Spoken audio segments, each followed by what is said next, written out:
ओम नमो भगवते वासुदेवाय। नमस्कार दोस्तों, स्वागत है आप सभी का हमारे चैनल भक्ति ज्ञान में। दोस्तों आइए सुनते हैं श्रीमद् भागवत महापुराण की कथा। दोस्तों इस कथा में हम वर्णन करेंगे द्वारका गमन, श्री बलराम जी का विवाह तथा श्री कृष्ण के पास रुक्मिणी जी का संदेशा लेकर ब्राह्मण का आना। श्री सुखदेव जी कहते हैं, प्यारे परीक्षित, भगवान श्री कृष्ण ने इस प्रकार इक्ष्वाकु नंदन राजा मुचकुंद पर अनुग्रह किया। अब उन्होंने भगवान की परिक्रमा की, उन्हें नमस्कार किया और गुफा से बाहर निकले। उन्होंने बाहर आकर देखा कि सब के सब मनुष्य, पशु, लता और वृक्ष वनस्पति पहले की अपेक्षा बहुत छोटे छोटे आकार के हो गए हैं। इससे यह जानकर कि कलयुग आ गया, वे उत्तर दिशा की ओर चल दिए। महाराज मुचकुंद तपस्या, श्रद्धा, धैर्य तथा अनासक्ति से युक्त एवं संशय संदेह से मुक्त थे।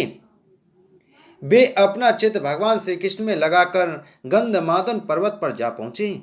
भगवान नर नारायण के नित्य निवास स्थान वज्रकाश्रम में जाकर बड़े शांत भाव से गर्मी, सर्दी आदि द्वंद्व सहते हुए वे तपस्या के द्वारा भगवान की आराधना करने लगे। इधर भगवान श्री कृष्ण मथुरापुरी में लौट आए। अब तक कालियावन की सेना ने उसे घेर रखा था। अब उन्होंने मलेच्छों की सेना का संहार किया और उसका सारा धन छीनकर द्वारका को ले चले। जिस समय भगवान श्री कृष्ण के आज्ञा अनुसार मनुष्यों और बैलों पर वह धन ले जाया जाने लगा, उसी समय मगधराज जरासंध फिर 18वीं बार 23 अक्षौणी सेना लेकर आधमका। परीक्षित, शत्रु सेना का प्रबल वेग देखकर भगवान श्री कृष्ण और बलराम मनुष्यों की सी लीला करते हुए उसके सामने से बड़ी फुर्ती के साथ भाग निकले। उनके मन में तनिक भी भय न था, फिर भी मानो अत्यंत भयभीत हो गए हों। इस प्रकार का नाटक करते हुए वह सब का सब धन वहीं छोड़कर अनेक योजनों तक वे अपने कमल दल के समान सुकोमल चरणों से ही पैदल भागते चले गए। जब महाबली मगधराज जरासंध ने देखा कि श्री कृष्ण और बलराम तो भाग रहे हैं, तब वह हंसने लगा और अपनी रथ सेना के साथ उनका पीछा करने लगा। उसे भगवान श्री कृष्ण और बलराम जी के ऐश्वर्य प्रभाव आदि का ज्ञान न था। बहुत दूर तक दौड़ने के कारण दोनों भाई कुछ थक से गए। अब वे बहुत ऊंचे प्रवर्षण पर्वत पर चढ़ गए। उस पर्वत का प्रवर्षण नाम इसलिए पड़ा था कि वहां सदा ही मेघ वर्षा किया करते थे। परीक्षित, जब जरासंध ने देखा कि वे दोनों पहाड़ में छिप गए और बहुत ढूंढने पर भी पता न चला, तब उसने ईंधन से भरे हुए प्रवर्षण पर्वत के चारों ओर आग लगवाकर उसे जला दिया। जब भगवान ने देखा कि पर्वत के छोर जलने लगे हैं, तब दोनों भाई जरासंध की सेना के घेरे को लांघते हुए बड़े वेग से उस 11 योजन 44 कोस ऊंचे पर्वत से एकदम नीचे धरती पर कूद आए।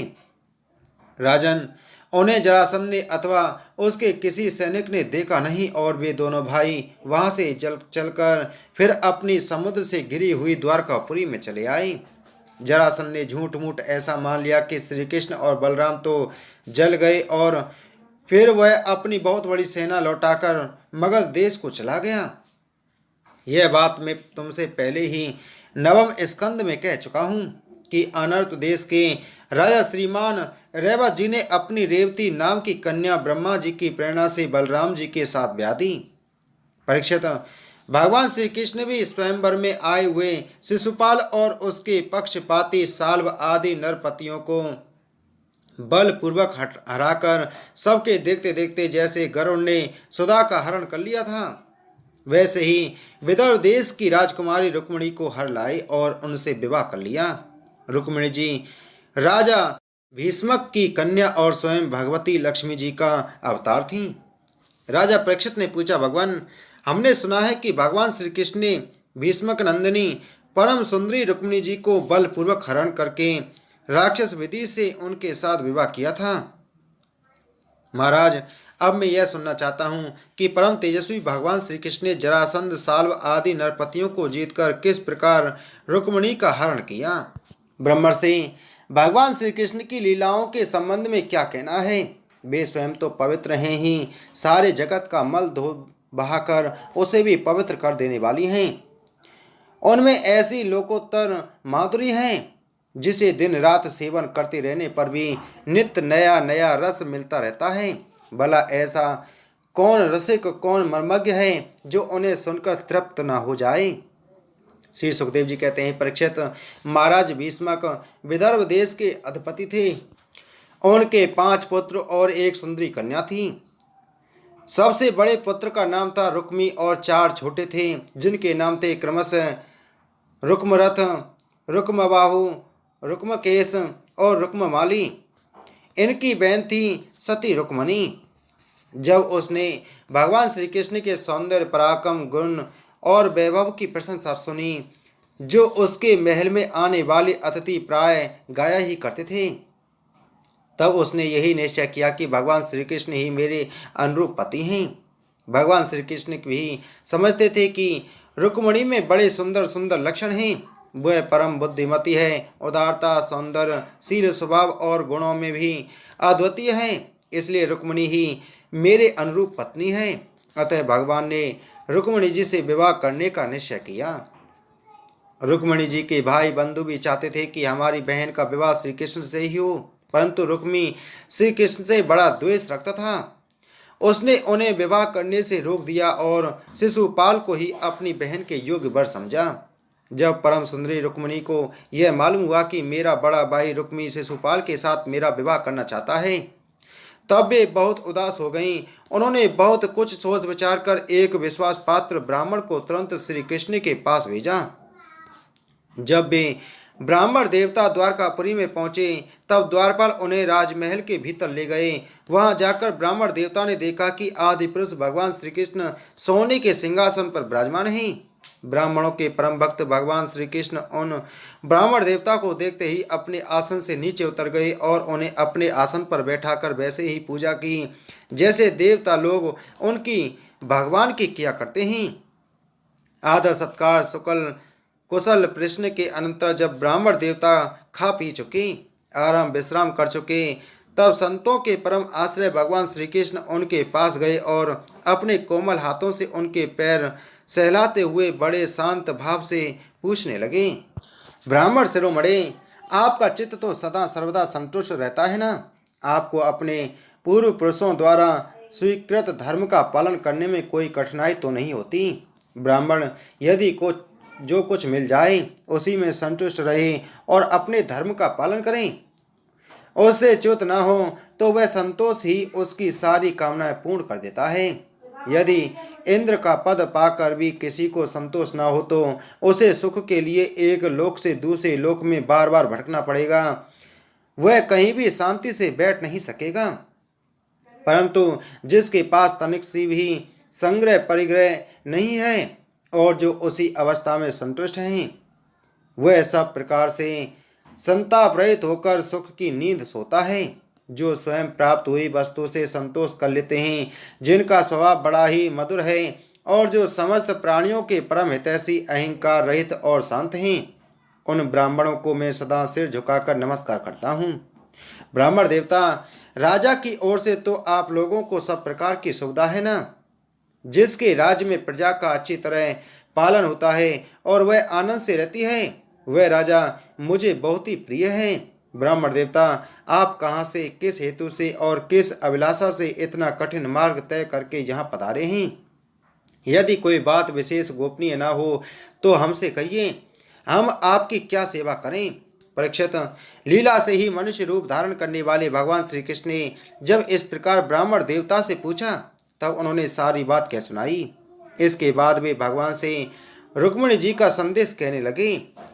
रुक्मिणी जी ने कहा है, त्रिभुवन सुंदर, आपके गुणों को जो सुनने वालों के कानों के रास्ते हृदय में प्रवेश करके एक एक अंग के ताप जन्म जन्म की जलन बुझा देते हैं, तथा अपने रूप सौंदर्य को जो नेत्र वाले जीवों के नेत्रों के लिए धर्म अर्थ काम मोक्ष चारों पुरुषार्थों के फल एवं स्वार्थ परमार्थ सब कुछ हैं, श्रवण करके प्यारे अच्युत मेरा चित्त लज्जा शर्म सब को छोड़कर आप में ही प्रवेश कर रहा है। प्रेम स्वरूप श्याम सुंदर, चाहे जिस दृष्टि से देखें, कुल शील स्वभाव सौंदर्य विद्या अवस्था धन धाम सभी में आप अद्वितीय हैं, अपने ही समान हैं। मनुष्य लोक में जितने भी प्राणी हैं, सबका मन आपको देखकर शांति का अनुभव करता है, आनंदित होता है। अब पुरुष भूषण आप ही बतलाइए, ऐसी कौन सी कुलवती, महागुणवती और धैर्यवती कन्या होगी जो विवाह के योग्य समय आने पर आपको ही पति के रूप में वरण ना करेगी। इसलिए प्रीतम, मैंने आपको पति रूप से वरण किया है। मैं आपको आत्मसमर्पण कर चुकी हूँ। आप अंतर्यामी हैं। मेरे हृदय की बात आपसे छिपी नहीं है। आप यहाँ पधार कर मुझे अपनी पत्नी के रूप में स्वीकार कीजिए। कमल नयन, प्राण वल्लभ, मैं आप शरीर के वीर को समर्पित हो चुकी हूँ, आपकी हूँ। अब जैसे सिंह का भाग सियार छू जाए, वैसे कहीं से शिशुपाल निकट से आकर मेरा स्पर्श न कर जाए। मैंने यदि जन्म जन्म में पूर्व कुआ बावली आदि खुदबाना, इष्ट यज्ञ आदि करना, दान नियम व्रत तथा देवता ब्राह्मण और गुरु आदि की पूजा के द्वारा भगवान परमेश्वर की ही आराधना की हो और वे मुझ पर प्रसन्न हो, तो भगवान श्री कृष्ण आकर मेरा प्राण ग्रहण करें। शिशुपाल अथवा दूसरा कोई भी पुरुष मेरा स्पर्श ना कर सके। प्रभु, आप अजित हैं। जिस दिन मेरा विवाह होने वाला हो, उसे एक दिन पहले आप हमारी राजधानी में गुप्त रूप से आ जाइए और फिर बड़े बड़े सेनापतियों के साथ शिशुपाल तथा जरासंध की सेनाओं को मत डालिए, तहस नहस कर दीजिए और बलपूर्वक राक्षस विधि से वीरता का मूल्य देकर मेरा प्राण ग्रहण कीजिए। यदि आप यह सोचते हो कि तुम तो अंतःपुर में भीतर के जनाने महलों में पहरे के अंदर रहती हो, तुम्हारे भाई बंधुओं को मारे बिना मैं तुम्हें कैसे ले जा सकता हूँ, तो इसका उपाय मैं आपको बतला देती हूँ। हमारे कुल का ऐसा नियम है कि विवाह से पहले दिन कुल देवी का दर्शन करने के लिए एक बहुत बड़ी यात्रा होती है। जुलूस निकलता है जिसमें विवाह की जाने वाली कन्या को, दुल्हनी को नगर के बाहर गिरजा देवी के मंदिर में जाना पड़ता है।